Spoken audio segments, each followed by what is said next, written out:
보시겠습니다. 오늘 함께 보실 말씀은 출애굽기 말씀입니다. 출애굽기 18장 13절에서 27절입니다.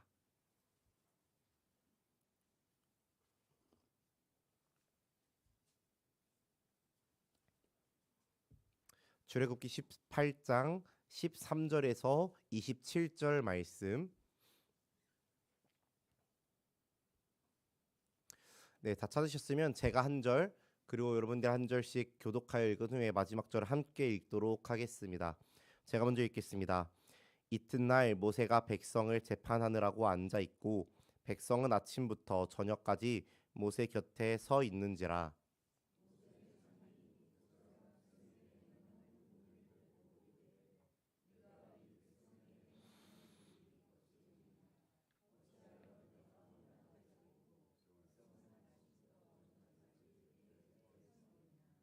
모세가 그의 장인에게 대답하되 백성이 하나님께 물으려고 내게로 옴이라.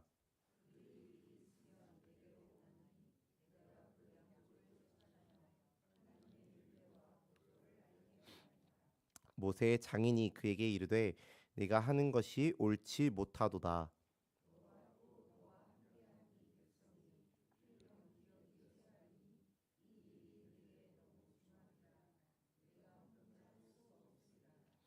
이제 내 말을 들으라. 내가 네게 방침을 가르치리니 하나님이 너와 함께 계실지로다. 너는 하나님 앞에서 그 백성을 위하여 그 사건들을 하나님께 가져오며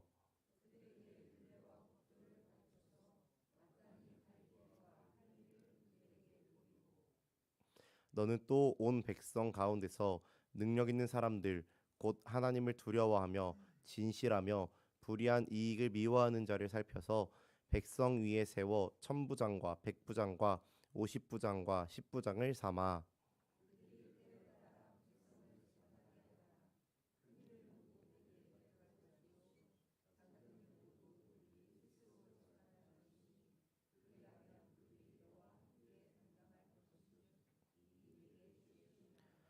네가 만일 이 일을 하고 하나님께서도 내게 허락하시면 네가 이 일을 감당하고 이 모든 백성도 자기 곳으로 평안히 가리라.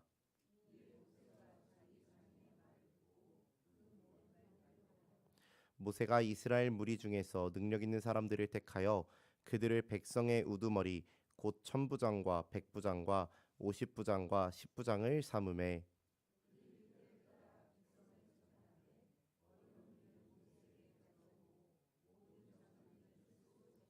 함께 읽겠습니다. 모세가 그의 장인을 보내니 그가 자기 땅으로 가니라. 아멘. 네, 오늘은 참 공동체의 모습이라는 제목으로 말씀을 함께 나누고자 합니다. 오늘의 본문 이제 앞에 있었던 이 내용들을 간략하게 이야기 드리면요. 어제 말씀을 통하여서 이제 모세의 장인인 이드로와 그리고 아내 십보라 그리고 모세 두 아들이 모세가 있는 광야로 찾아왔음을 어제 말씀을 통해서 이야기하였습니다.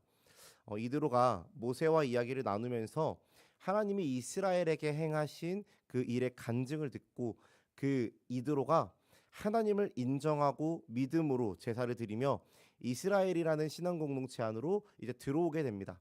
이제 그것이 어제의 말씀이었는데요. 그것에 이어서 이제 나오는 말씀이 오늘 본문의 말씀입니다. 이드로가 이제 모세를 찾아오고 나서 그 이튿날의 모습이 이제 나타납니다. 그 이튿날 모세의 상황이 나타나는데요. 13절의 말씀을 제가 보면은 모세는 백성들 사이에 문제를 재판해 주기 위해서 앉아 있고 백성들이 아침부터 저녁까지 모세 곁에 서 있다라고 이야기하고 있습니다. 13절 말씀을 그렇게 이야기하고 있습니다. 이 모습을 보고 모세의 장인인 이드로가 모세에게 묻는 것입니다. 왜 아침부터 저녁까지 사람들은 너의 주위에서 계속해서 서 있고 너는 왜 혼자 앉아서 재판을 하고 있는 것이냐 하고 이제 모세에게 묻는 것입니다. 이에 모세가 이드로에게 대답합니다. 백성들 사이에 다툼이 일어나면은 그들은 저에게 옵니다. 그러면 저는 그 양편을 재판해서 그들에게 하나님의 법과 가르침을 알려줍니다라고 하면서 이드로에게 이야기를 하는 것입니다. 이스라엘 백성들이 이제 출애굽에서 나올 때요. 그 숫자를 이제 말씀에서 살펴보면은 장정만 60만 명이었다라고 기록하고 있습니다. 근데 장정만 60만 명이었기 때문에 이 남녀노소를 다 생각해 보면은 거의 20만이 넘는 숫자이지 않았을까 생각되어지는데요. 이 많은 사람들이 모여 있기 때문에 20만이라는 사람들이 이제 모여서 생활하고 있기 때문에 얼마나 문제가 많이 일어났을까요? 그 안에. 그리고 더군다나 이제 이스라엘 백성들의 이 전에 살았던 환경을 생각하면은 그들은 430년 동안 애굽의 노예로서 살아왔습니다. 그렇기 때문에 그들에게 어떠한 법도 없었을 것이고 그들 사이에 어떠한 법도 없었을 것이고 그들 안에 어떠한 질서도 잡혀 있지 않았을 것입니다. 그들의 문제를 객관적으로 판단할 수 있는 어떠한 법전이라고 할 수 있는 어떤 객관적으로 볼 수 있는 자료라는 것도 그들에겐 없었을 것입니다. 인구는 많기에 문제는 이런저런 일들이 많이 일어났을 것이고 또한 이를 중심을 잡아줄 수 있는 법도는 오직 모세만이 알고 있기 때문에 무언가 문제가 생겼을 때 모세를 찾아와서 이럴 때는 어떻게 해야 되고 저럴 때는 어떻게 해야 되는지 아마 아침부터 저녁까지 계속 묻는 일들이 이스라엘 백성들 안에서 일어났을 것입니다. 작은 일이 뭔가 문제가 일어났을 때도 모세를 찾아와서 모세야 우리가 이런 일은 어떻게 해야 되느냐 하나님의 뜻은 어떻게 하는 것이 과연 하나님의 뜻입니까? 라고 하면서 묻는 것이 이제 이스라엘 백성들의 모습이지 않았을까 생각되어집니다. 근데 이제 이 모습을 보고 모세의 장인이었던 이도로가 이야기하는 겁니다. 17절의 말씀을 보면은 이도로가 이렇게 이야기합니다. 모세의 장인이 그에게 이르되 네가 하는 것이 옳지 못하도다라고 모세에게 이야기합니다. 네가 하는 것이 옳지 못하다라고 이렇게 이야기하는데요. 이도로는 그동안 어떠한 사람으로 살아왔냐면은 미디안의 제사장으로서 그동안 오랫동안 살아왔습니다.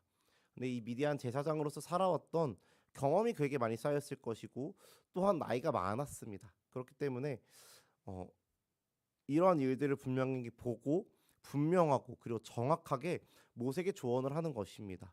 모세에게 정확하게 조언을 합니다. 이렇게 하는 것이 너가 옳지 못하다라고 옳지 못한 것 같은데가 아니라 분명하게 이야기합니다. 옳지 못하다라고 이야기해 줍니다. 그러면서 이드로가 모세에게 조언을 하게 되는데요. 이제 두 가지로 이제 이드로의 조언을 살펴볼 수 있습니다. 첫 번째는 하나님의 율례와 법도를 백성들에게 가르치라는 것입니다. 하나님의 율례와 법도 모세만이 알고 있었던 그 하나님의 율례와 법도를 이제 너만 알지 말고 백성들에게 알게 하라는 것이었습니다. 20절 말씀 저희 같이 한번 읽어보도록 할까요? 18장 20절 말씀 우리 같이 함께 한 목소리를 읽어보겠습니다. 시작. 그들에게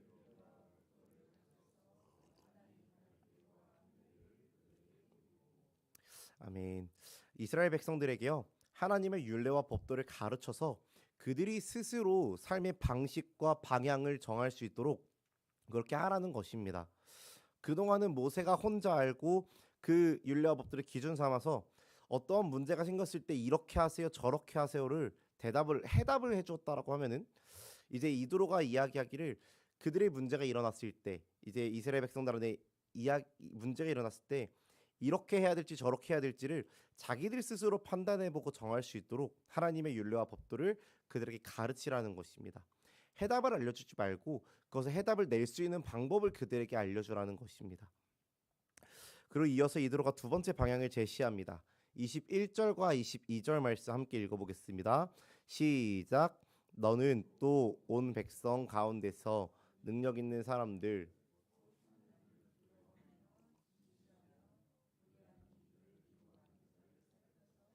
백성 위에 세워 천부장과 백부장과 50부장과 10부장을 삼아 그들이 때를 따라 백성을 재판하게 하라. 큰 일은 모두 내가 가져갈 것이요 작은 일은 모두 그들이 스스로 재판할 것이니 그리하면 그들이 너와 함께 담당할 것인즉 일이 내게 쉬우리라. 아멘. 이드로의 조언 두 번째는요. 사람을 세우라는 것이었습니다. 사람을 세우라는 것이었습니다. 천부장과 백부장 그리고 50부장과 10부장을 세우고 이제 백성들을 그들이 재판하게 하라는 것입니다. 작은 일들은 이 세움받은 천부장, 백부장, 50부장, 10부장이 작은 일들은 그들이 스스로 재판을 하고 만약 큰 일의 경우 정말 이제 이들이 재판할 수 없는 어떠한 그런 큰 일의 경우에는 모세에게로 가지고 나와서 재판할 수 있도록 하라는 것입니다. 모세가 혼자 가지고 있었던 일들을 이제 사람을 세워서 그들에게 분배하라는 것이 이드로의 조언이었습니다.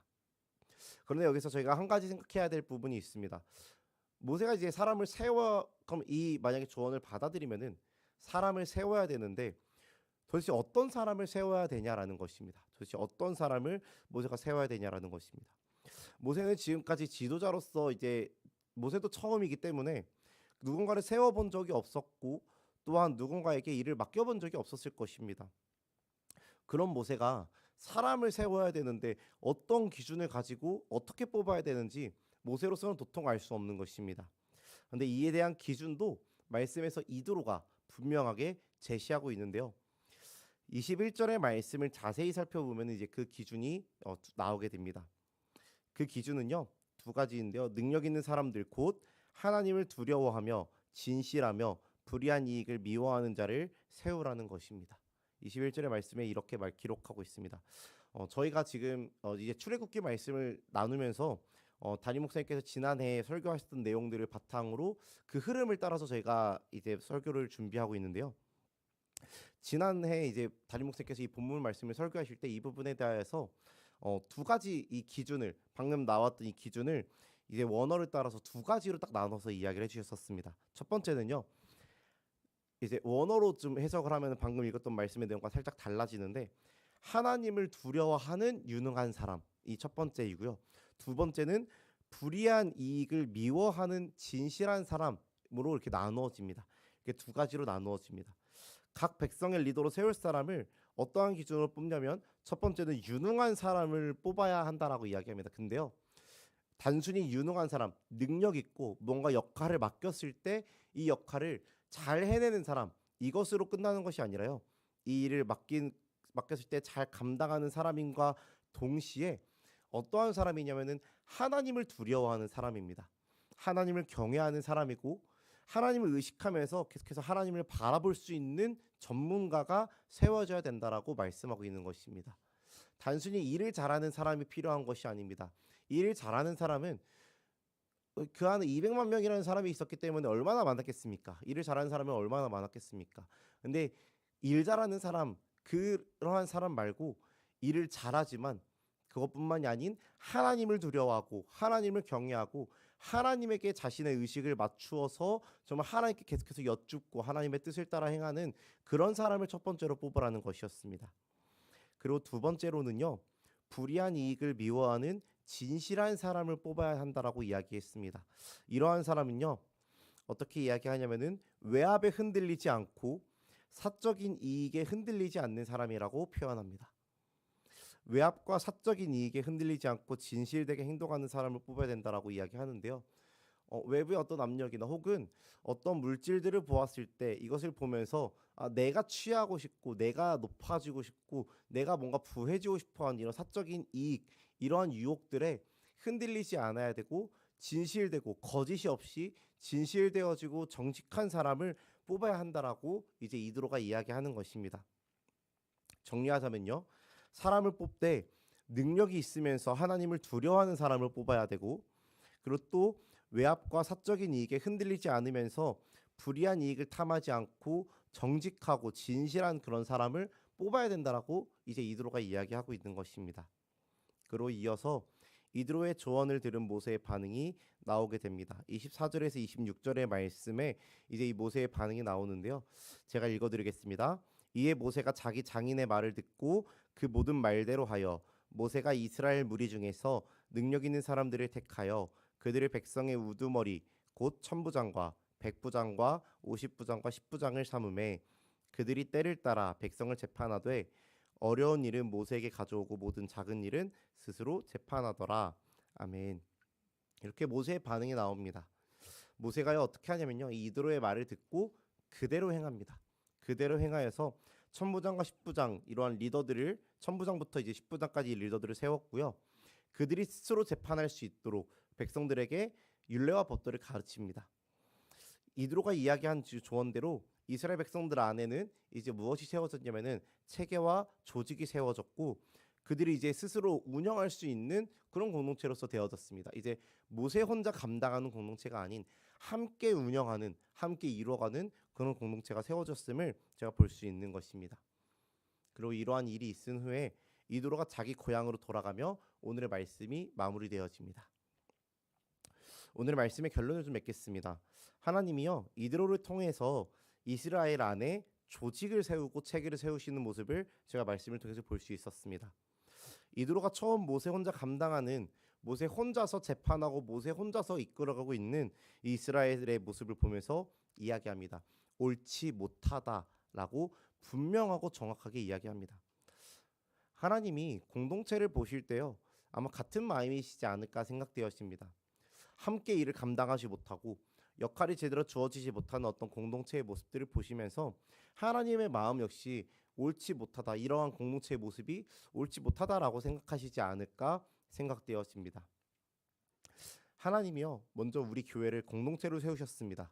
그리고 우리 안에 조직을 세우셨고 우리 안에 뭐 사역자, 직분자 혹은 리더 그리고 일꾼들을 우리 안에 세우셨습니다. 많이 세우셨습니다.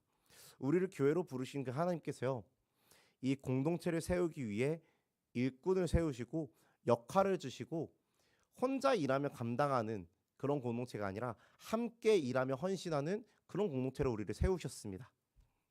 사랑하는 성도 여러분, 하나님이 우리 각자에게 맡기신 역할들을 잘 감당하시기를 간절히 소망합니다. 하나님이 맡기신 영적인 질서 안에서 함께 헌신하며 그 교회 공동체원으로서 나아가시기를 간절히 소망합니다.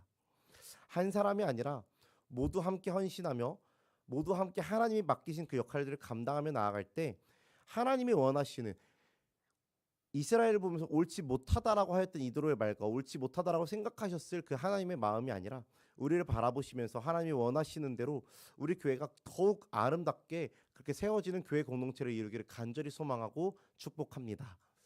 제가 또 이 말씀을 이제 준비하면서 이제 목사님의 설교도 계속 듣고 하면서요. 또 이제 한 가지 집중되어지는 포인트가 있는데, 그것은 뭐냐면 사람을 세울 때 삼았던 두 가지의 기준이 많이 좀 집중이 되었던 것 같습니다. 두 가지의 그 기준이 무엇이었냐면은, 첫 번째는 유능한 사람인가 동시에 하나님을 두려워해야 된다라는 것이었습니다. 그리고 두 번째는 세상의 그 불의한 이익들을 탐하지 않고 자신의 어떤 유익이나 사적인 이제 이익들에 흔들리지 않고 진실하고 신실한 사람, 이러한 사람을 뽑아야 된다라고 이야기하였습니다. 우리 교회 공동체가 이렇게 세워져야 된다라는 것들이 많이 생각되어지고, 저 또한 이제 사역자이기 때문에 나 또한 이러한 기준에 맞춰서 잘 준비되어졌겠구나라는 생각들이 많이 들었습니다.